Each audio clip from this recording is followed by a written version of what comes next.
ప్రజాస్వామ్యం నిజంగా ఇంకా బ్రతికే ఉందా? ఒక్క ప్రశ్న మీకోసం. దేశ రాజధానిలో విద్యార్థులు తమ భవిష్యత్ కోసం రోడ్డెక్కితే వాళ్ళ చేతుల్లో రాళ్ళు కాకుండా రాజ్యాంగం ఉంటే, వాళ్ళ నినాదాల్లో రాజకీయాలు కాకుండా న్యాయం కావాలి అనే డిమాండ్ మాత్రమే ఉంటే, అలాంటి నిరసనను పోలీసులు అడ్డుకుంటే ఆ చట్టం అమలా లేక ప్రజాస్వామ్యంపై దాడా? మరో ప్రశ్న, జంతర్ మంతర్లో నిజంగా ఏం జరిగింది? పోలీసులు చెబుతున్న కథ నిజమా లేక నిరసనకారులు చూపిస్తున్న వీడియోలే నిజమా? నిజంగా లాఠీచార్జ్ జరిగిందా? Tear gas ఉపయోగించారా? అంబేద్కర్ విగ్రహం రాజ్యాంగాన్ని నేలపై పడేశారా? లేక ఇవన్నీ సోషల్ మీడియాలో వైరల్ అయిన మరో ప్రచారమా? సోనం వాంగ్చుక్ ఎందుకు ప్రాణాలు పణంగా పెట్టి నిరాహార దీక్ష చేస్తున్నారు? కేంద్ర ప్రభుత్వం ఎందుకు మౌనం పాటిస్తోంది? తెలంగాణ సీఎం రేవంత్ రెడ్డి ఈ ఉద్యమానికి ఎందుకు మద్దతు ప్రకటించారు? అభిజిత్ దీప్కే అరెస్ట్ వార్త నిజమేనా? అది మరో ఫేక్ న్యూస్ మాత్రమేనా? ఈ రోజు మనం ఎవరి పక్షం మాట్లాడడం, ఎవరి మీద తీర్పు చెప్పం. జరిగిన ప్రతి సంఘటనను, అధికారిక ప్రకటనలను, ఇరువైపుల వాదనలను, వైరల్ వీడియోస్ ను, అసలైన వాస్తవాలను ఒక్కొక్కటిగా మీ ముందుకు తీసుకువస్తాం. ఎందుకంటే ఈ కథ కేవలం జంతర్ మంతర్ గురించే కాదు, ఇది కోట్లాది మంది విద్యార్థుల భవిష్యత్తు గురించిన కథ. ఇది భారత ప్రజాస్వామ్యానికి ఎదురైన మరో పెద్ద పరీక్ష గురించిన కథ. కాబట్టి వీడియోని చివరి వరకు తప్పకుండా చూడండి, ఎందుకంటే చివరిలో నిర్ణయం మీదే. నిజంగా అక్కడ చట్టం గెలిచిందో లేక ప్రజాస్వామ్యం ఓడిపోయిందో తెలుస్తోంది. ముందుగా అసలు ఈ ఉద్యమం ఎలా మొదలైంది? జూన్ 28 నుంచి ఢిల్లీలో జంతర్ మంతర్ మరోసారి దేశవ్యాప్తంగా వార్తల్లో నిలిచింది. పరీక్షలో జరిగినట్టు ఆరోపణలు వచ్చిన అవకతవకలు, ప్రశ్నాపత్రం లీక్ వ్యవహారం, పరీక్షల నమ్మకం దెబ్బతింటోందన్న విద్యార్థుల ఆందోళన. ఈ నేపథ్యంలో సామాజిక కార్యకర్త సోనం వాంగ్చుక్ నిరాహార దీక్ష ప్రారంభించారు. ఆయనకు కొత్తగా ఏర్పడిన కాక్రోచ్ జనతా పార్టీ కూడా మద్దతు ప్రకటించింది. ఇప్పుడు మీరు ఒక విషయం గమనించాలి, వాళ్ళు చెబుతున్న డిమాండ్లు 3 ప్రధాన అంశాల చుట్టూ తిరుగుతున్నాయి. మొదటిది, విద్యాశాఖ మంత్రి ధర్మేంద్ర ప్రధాన్ రాజీనామా చేయాలి. రెండవది, పరీక్ష నిర్వహణలో బాధ్యతలపై చర్యలు తీసుకోవాలి. మూడవది, భవిష్యత్తులో ఇలాంటి లీకేజీ జరగకుండా శాశ్వత వ్యవస్థ ఏర్పాటు చేయాలి.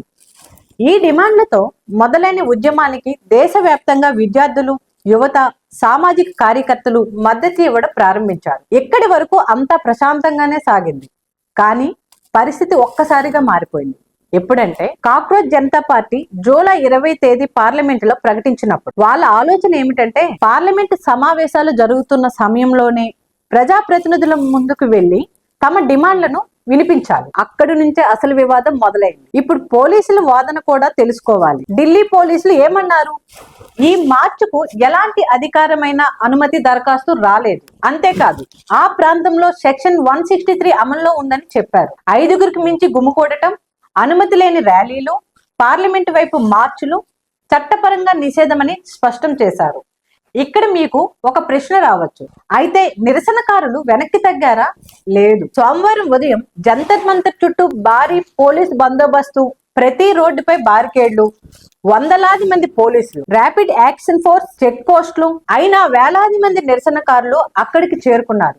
వాళ్ళు ముందుకి కదలడానికి ప్రయత్నించారు. అక్కడి నుంచి దేశవ్యాప్తంగా వైరల్ అయిన సంఘటనలు చోటు చేసుకున్నాయి. ఇప్పుడు అసలు వివాదం ఏమిటంటే, ఒక సంఘటనపై 2 వేర్వేరు కథనాలు వినిపించాయి. ముందుగా కాక్రోచ్ జనతా పార్టీ ఏమంటుందో చూద్దాం. వాళ్ళ ప్రకారం పూర్తి శాంతియుతంగా కూర్చున్న విద్యార్థులపై పోలీసులు లాఠీ చార్జీలు చేశారు, టియర్ గ్యాస్ ఉపయోగించారు, నిరసన వేదికను కూల్చివేశారు, అక్కడ ఉన్న ప్రతి వస్తువును స్వాధీనం చేసుకున్నారు, అంబేద్కర్ విగ్రహాన్ని కూల్చారని, రాజ్యాంగ ప్రతిని కూడా నేలపై పడేశారని అంటూ కొన్ని ఫోటోలను సోషల్ మీడియాలో విడుదల చేశారు. వాళ్ళ ఆరోపణ చాలా తీవ్రమైంది. ఇది కేవలం నిరసనను అడ్డుకోవడం కాదు, ఇది భారత ప్రజాస్వామ్యంపై జరిగిన అత్యంత ఘోరమైన దాడి అని ప్రకటించారు. ఇప్పుడు మరోవైపు పోలీసుల మాట కూడా వినాలిగా. ఢిల్లీ పోలీసులు మాత్రం ఈ ఆరోపణలన్నిటినీ పూర్తిగా ఖండించారు. వారి ప్రకారం పరిస్థితి పూర్తిగా చట్టబద్ధంగా, వృత్తిపరంగా నియంత్రించామని చెప్పారు. అంతేకాదు, కాక్రోచ్ జనతా పార్టీ వ్యవస్థాపకుడు అభిజిత్ దీప్కేను పోలీసులు అరెస్ట్ చేశారనే పోస్టులు సోషల్ మీడియాలో కనిపించాయి. చాలా మంది అదే నిజమని నమ్మేశారు. సౌరవ్ దాస్ కూడా సమాచారాన్ని ఆధారంగా పోస్ట్ చేశారు. కానీ కొద్దిసేపటికే ఢిల్లీ పోలీసులు స్పందించారు.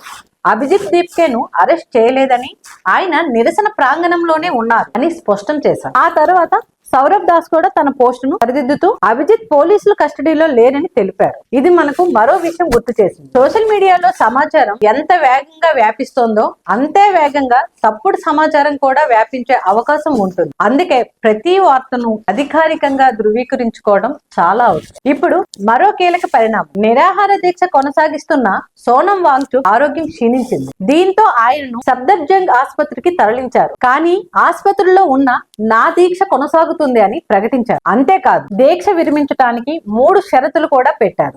ఫస్ట్ది, ఎంపీలు ఆసుపత్రికి వచ్చి విద్యార్థుల సమస్య వినాలి. రెండవది, పార్లమెంటులో నీట్ వ్యవహారంపై చర్చ జరగాలి. మూడవది, ప్రభుత్వం అధికారికంగా బాధ్యత స్వీకరించి చర్యలు ప్రకటించాలి. ఈ 3 జరిగితేనే దీక్ష విరమిస్తానని చెప్పారు.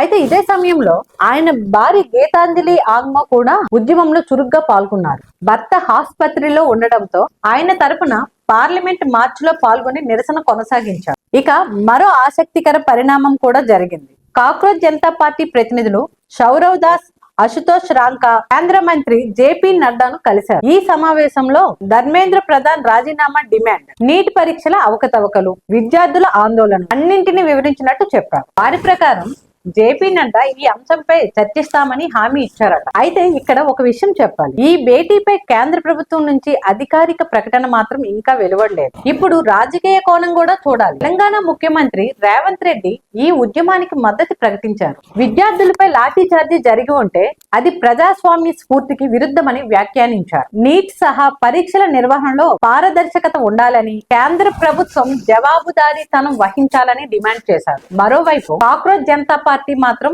వెనక్కి తగ్గే ప్రసక్తే లేదని స్పష్టం చేసింది. మా ఉద్యమం పూర్తిగా శాంతియుతంగానే కొనసాగుతోంది. మా డిమాండ్లు నెరవేరే వరకు పోరాటం ఆగదు అని ప్రకటించింది. ప్రస్తుతం కూడా జంతర్ మంతర్ వద్ద కొందరు నాయకులు, కార్యకర్తల నిరసన కొనసాగిస్తున్నట్టు సమాచారం. ఇప్పుడు అసలు ప్రశ్నలు మీ ముందు ఉంచుతున్నాను. శాంతియుత నిరసన చేయడం ప్రతి పౌరుడి హక్కు కాదా? అదే సమయంలో పార్లమెంట్ భద్రతను కాపాడటం ప్రభుత్వం బాధ్యత కాదా? ఈ రెండింటి మధ్య సమతుల్యత ఎలా ఉండాలి? నిరసన వేదికను తొలగించడం చట్టబద్ధమా? పోలీసుల చర్యలు అవసరమా లేక అతిగా జరిగాయా? ఈ ప్రశ్నలకు సమాధానం ఇప్పుడే రావు. కోర్టులు, రాజకీయ పార్టీలు, ప్రజలు రాబోయే రోజుల్లో ఈ అంశంపై మరింత చర్చించే అవకాశం ఉంది. కానీ ఒక్క విషయం మాత్రం స్పష్టం. నీట్ పరీక్ష, విద్యార్థుల భవిష్యత్తు, పరీక్షల పారదర్శకత ఇవి ఇప్పుడే దేశ రాజకీయాల్లో అత్యంత కీలకమైన చర్చలుగా మారాయి. ఈ ఉద్యమం ఎక్కడితో ముగుస్తుందా? మరింత ఉధృతం అవుతుందా? ప్రభుత్వం ఎలాంటి నిర్ణయం తీసుకుంటుంది? పార్లమెంటులో ఈ అంశంపై చర్చ జరుగుతుందా? ఈ ప్రశ్నలకు సమాధానాలు రాబోయే రోజుల్లో తెలుస్తాయి. ఇప్పుడు మీ వంతు. ఈ మొత్తం ఘటనను మీరు ఎలా చూస్తున్నారు? విద్యార్థుల డిమాండ్లు సమంజసమేనా?